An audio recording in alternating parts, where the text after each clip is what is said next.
On today's episode of Mallet Talk, we will be looking at some mauls. I would call this a maul, not a carver's mallet.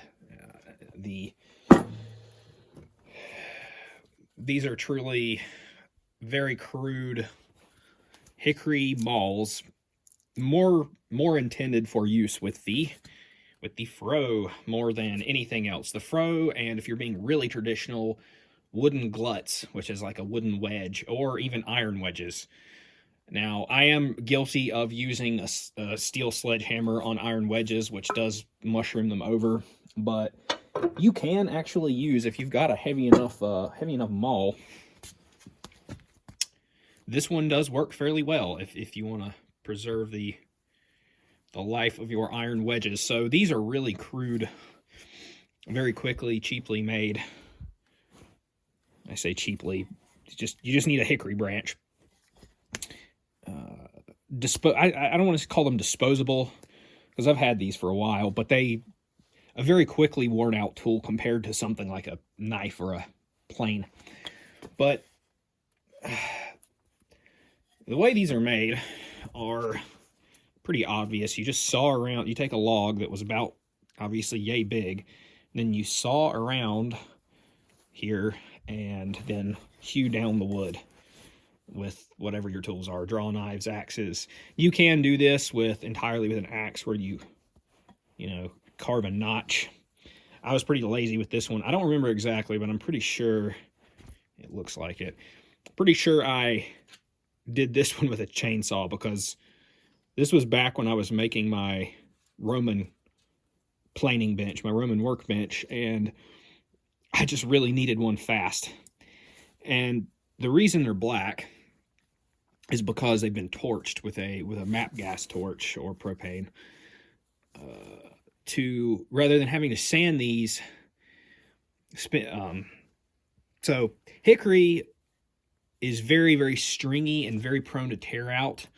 In some cases, it's always stringy, and it's always prone to a little bit of that. But especially when you're getting down into these round sections on the core of a big branch, and you've got all these little knots, and it's already a crooked piece of wood, the tear out is absolutely insane.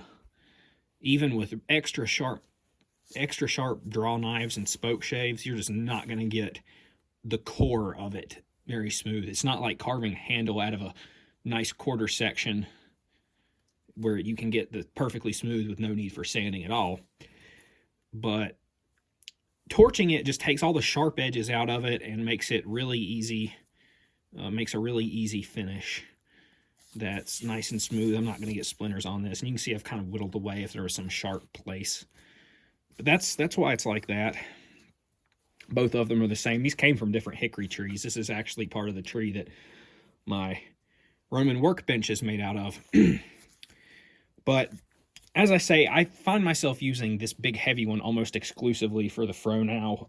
It's just, I'm throwing larger pieces and longer pieces, and you really do need the weight.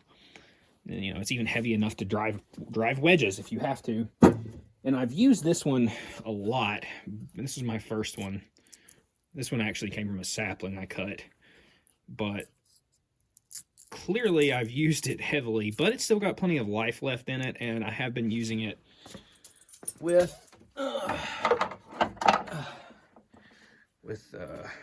my bowl gouges.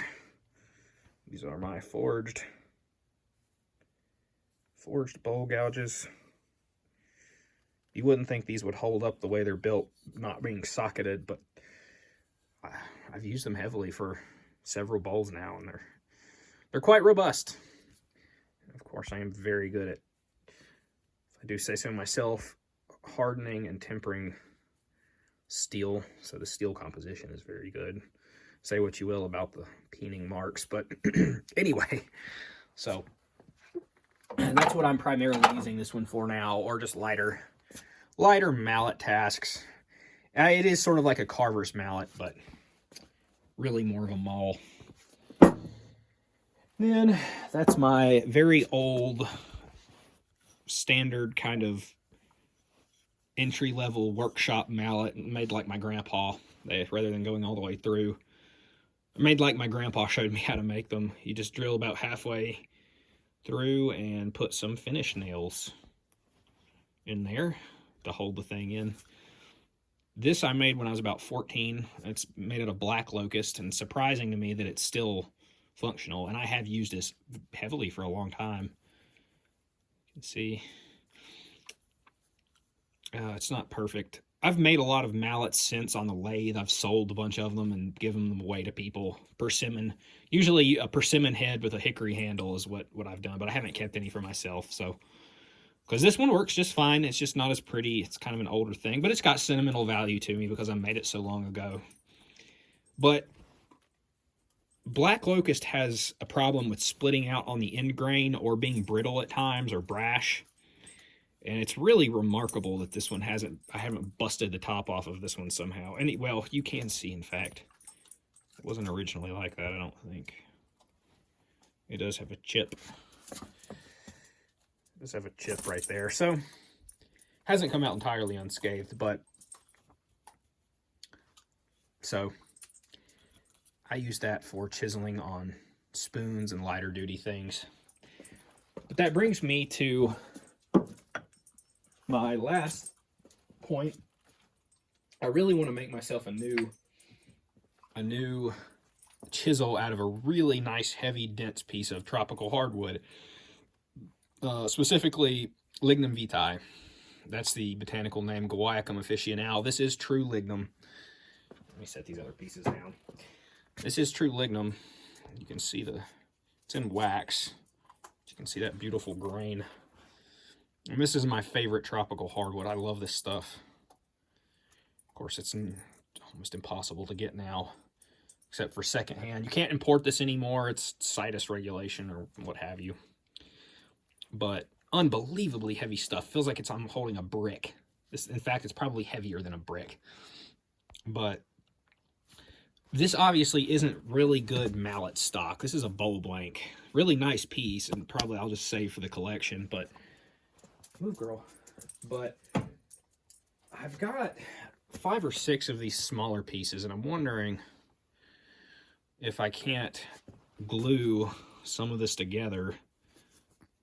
Some of this sapwood pieces, which doesn't matter if it has sapwood, it's just as heavy. So valuable, you get every piece you can out of it. But the gluing this stuff is going to be really hard because it's super oily. This is a problem with a lot of tropical hardwoods. Even wiping them down with acetone heavily and using the best glue, I'm not sure a glued lignum mallet would hold up. I really just don't think I can glue this. Maybe I could try, but then again, if I stack 4 of these together, that's going to make a huge, big old honking mallet, and I don't want one that big. I want one about the size of that little mallet.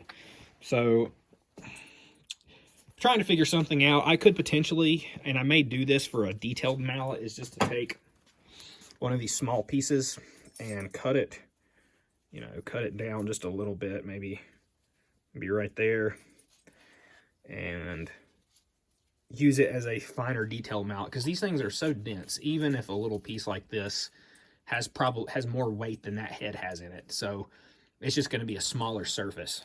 So I'll either do that or go on eBay and pay an arm and a leg, or one of these exotic wood places if they still have it. If I can find it, to find a piece that's more like that. I want just a little bit bigger of one. I don't want a long one. I want just something about like that.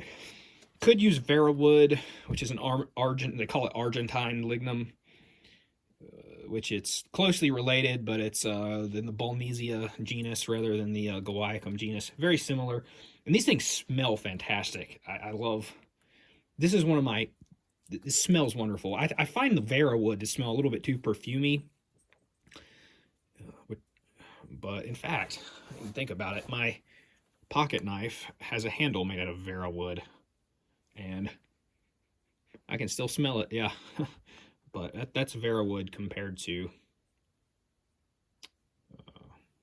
true lignum vitae. But anyway, this stuff just smells really good. So really cool. Anyway, we'll see how that goes. But those are my mallets as they are. I'm a little bit deficient in the mallet department, so maybe I can make myself something interesting soon.